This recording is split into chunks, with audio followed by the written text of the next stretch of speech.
This just happened. And IT changes how safe work really is in America. A workplace. Early morning, doors still closed. No warning. 2 lives gone before most of the city even woke up. And what happened inside that building is not an isolated incident. It is a signal. Stay with me. Subscribe now, because what you are about to hear explains something most people are avoiding, and what comes next could repeat again, anywhere. This unfolded in Miami, not at night, not in a dark alley, inside a business that opens to serve the public every single day, before opening hours, before customers arrived, before anyone could stop it. Law enforcement responded to reports of loud impacts inside a commercial insurance office in northwest Miami. When they entered, they found 2 adults, a man and a woman. Both had lost their lives. No active threat remained, no suspect at large. The danger had already ended by the time help arrived. That detail matters, because it tells us something uncomfortable. This was not random chaos. This was targeted, contained, intentional. The location was a private company. The woman worked there. She was on duty, doing her job. The man was not a customer. He had a personal connection to her, and that connection is the key to understanding why this case matters right now. The business was closed to the public. That means this happened in a moment of perceived safety. No crowd, no noise, no witnesses ready to intervene, just routine, and then silence. Authorities have been careful with their words. They are not releasing full identities yet. They confirm the individuals were adults. They confirm there is no ongoing risk to the community. But here is what is already clear. This was not just about a workplace. This was about unresolved personal conflict crossing into professional space. And that is where most coverage stops. But that is not where the real question begins. Because behind this event is a pattern few want to confront. A pattern of personal disputes following people into places that were never designed to handle them. According to statements given near the scene, the man had a previous relationship connected to the victim. Court records indicate there had been legal restrictions in place. Distance ordered, boundaries defined on paper. And yet paper does not stop intention. The woman had come to the country legally. She was working, contributing, building stability. The man had once helped her get established employment, paperwork, access. Then that connection fractured, and when it fractured, the consequences did not stay private. Here is what no one wants to say out loud. Workplaces are becoming the final stage for personal conflicts that were never resolved earlier.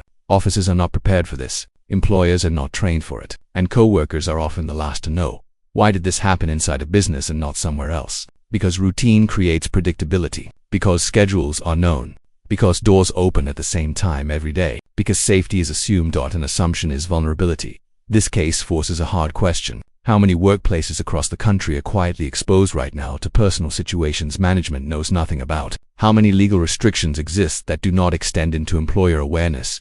How many people show up to work carrying risks no one else sees? What is not being discussed is the timeline before this moment. Reports indicate there had been court involvement, restrictions on proximity, employment consequences tied to those restrictions, and yet nothing physically stopped this final encounter.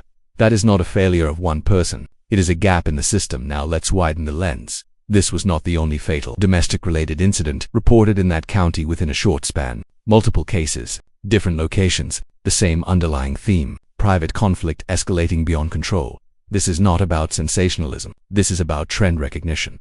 When personal instability intersects with fixed locations like workplaces, schools, or offices, the risk becomes concentrated. And here is the uncomfortable truth. Most prevention systems are reactive. They respond after impact, not before. Employers are not notified of restraining orders unless voluntarily disclosed. Law enforcement cannot station officers at every building, and co-workers are not trained to identify early warning signs. So the system waits until it cannot. Now imagine the next scenario. Scenario 1. Moderate outcome. Businesses begin rethinking early hour access, entry protocols, employee support systems, quiet reforms, no headlines, small changes that reduce exposure. Scenario 2. Critical outcome. Nothing changes. Similar incidents repeat. Different cities. Same pattern. Each time described as isolated. Each time mourned briefly. Each time forgotten. Which scenario becomes reality depends on what happens next. Because this case is not just about 2 individuals. It is about how modern work environments intersect with unresolved personal crises.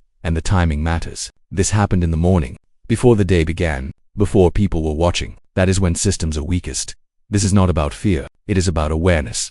If personal disputes are no longer staying personal, then safety planning cannot stay generic. And if workplaces remain blind to off-site legal realities, they remain exposed.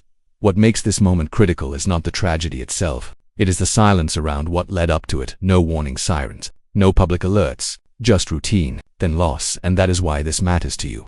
Because safety is no longer defined by location alone, it is defined by unseen connections. This investigation is ongoing. More details will surface, names will be confirmed, records will be examined. But the bigger issue will not be solved by an arrest or a report. It requires a shift in how risk is understood. Because when private conflict crosses into public space, everyone becomes closer to the edge than they realize. What happens next will set a precedent. Either this becomes another isolated headline, or it becomes a moment of reckoning. Watch closely, because what unfolds in the next phase will tell us whether this system adapts or stays blind. Subscribe now, stay alert, because this is not over, and what comes next could happen where you least expect it.